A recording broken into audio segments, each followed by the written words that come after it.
You ever wonder who's really pulling the strings? I mean, really? We're going to go way beyond the headlines today and look at the invisible architects who are literally designing our future, often in ways we don't even realize. So, we're always taught that our world is shaped by the people we elect, right? But what if the real power lies somewhere else entirely? What if the biggest decisions about our future are actually being made in corporate boardrooms and super private meetings by people whose names you might not even recognize? So here's what we're going to do. We're going to unpack two really powerful and totally different models of influence. First, we'll talk about these invisible architects. Then, we'll dive into the tech empire of the so-called PayPal mafia.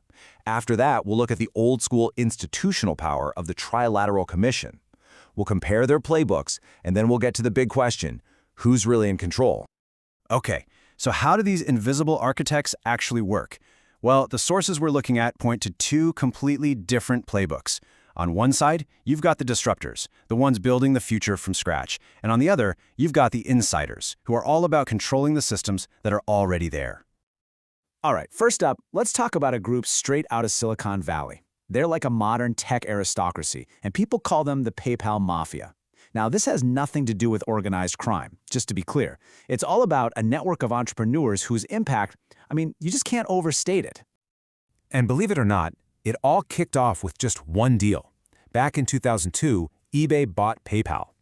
Now, for most people, that would have been the happy ending, right? A super successful exit. But for the founders of PayPal, oh no, that was just the beginning. That sale gave them the cash and the freedom to go out and build their own empires. And they did not waste a single second. The speed here is just incredible.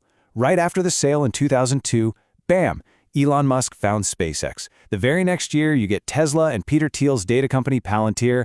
Then comes LinkedIn, then YouTube, all from other PayPal alumni. It was like this massive explosion of innovation, and it was all bankrolled by that one single deal.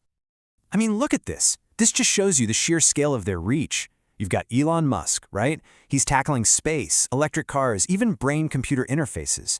You've got Peter Thiel focusing on big data with Palantir and basically becoming a kingmaker investor who got in early on Facebook. Reid Hoffman builds the professional network we all use, LinkedIn. Then you have the guys who created YouTube, the revolution in finance with Affirm, and even a whole new way to communicate at work with Yammer. They didn't just pick a lane, they practically took over the entire highway.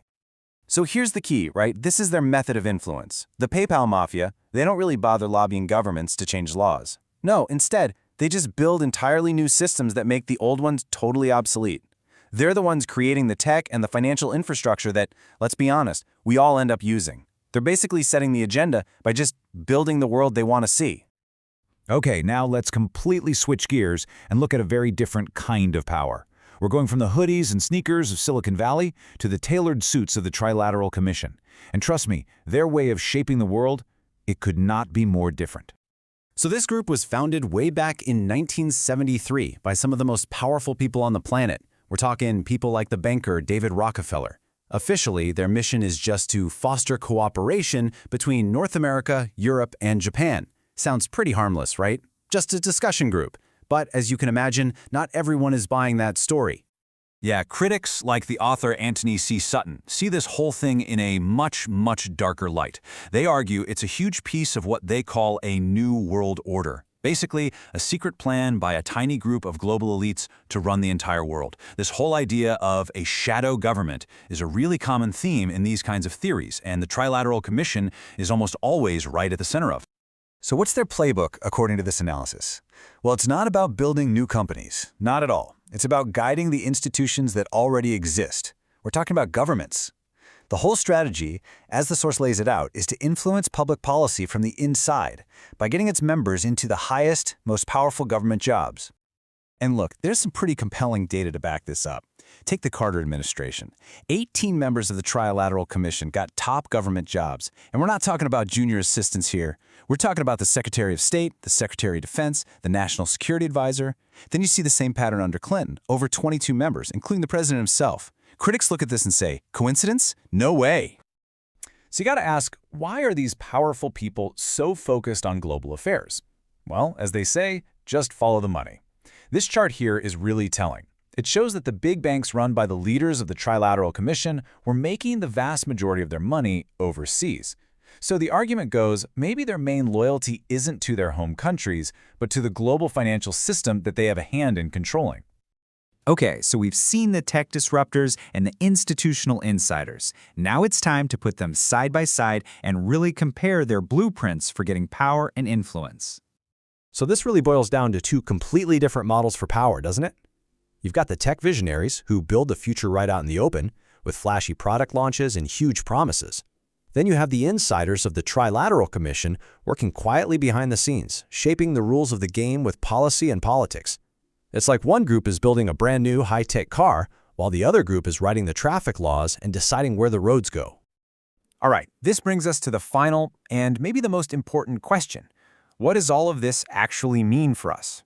The sources we've looked at today, they present two incredibly powerful and sometimes competing models for how our world is being engineered.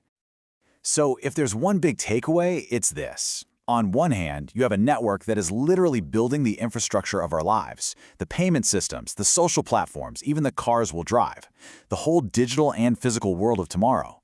And on the other hand, you've got a different network that's trying to guide the political and financial rules that govern that world. The bottom line is, both of them have a massive, unelected influence over our lives. And in the end, the sources really leave us with this one kind of chilling thought. If our future is being engineered, if it's not just happening by accident, then the most important question we can possibly ask is, by who? Is it the disruptors out there building a brand new world, or is it the insiders quietly guiding the old one? And which of these two blueprints is going to be the one that defines our century? That is definitely something to think about.